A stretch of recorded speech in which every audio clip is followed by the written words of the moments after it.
since, and the reason why is because the course is always changing. Every angle, every ramp, it's never the same, and each of these riders spin to the left or spin to the right their normal way. So it's hard to do it back-to-back, but there's a chance we can get it today.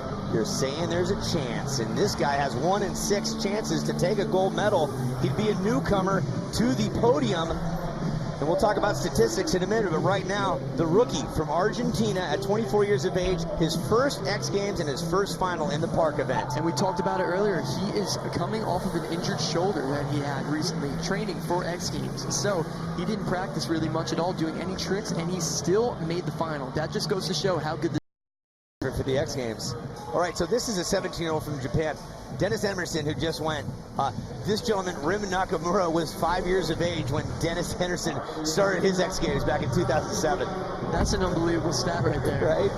And what's even crazier is thinking about it, I started in 2003, so it makes matters worse. But Rim is on the course, he is in control, he looks so confident at such a young age. Look at that air! Uncle E turning on the boosters right there. First Japanese rider to compete in park, and he's showing you what's up, Minneapolis and the world. Oh. Great riding from Rim, even in the finals before this, just to get here, the semifinals. Look at the height right here. This is the highest air we've seen all day out of that. If I'm going to estimate right now, that is about 13 feet above the ramp, but that ramp is only about an upper teeth now.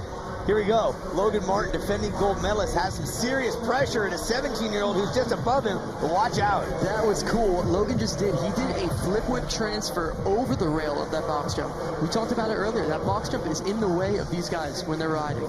It's too small for them to really incorporate in their run because these guys go so fast. So it's cool that Logan actually took advantage of it and used it as an obstacle to transfer over.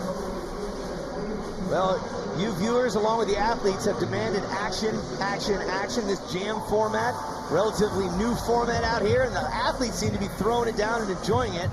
And here's a peek back at defending gold medalist Logan Martin. Here's that transfer I was talking about, from one side of the ramp where the rail is over to the other.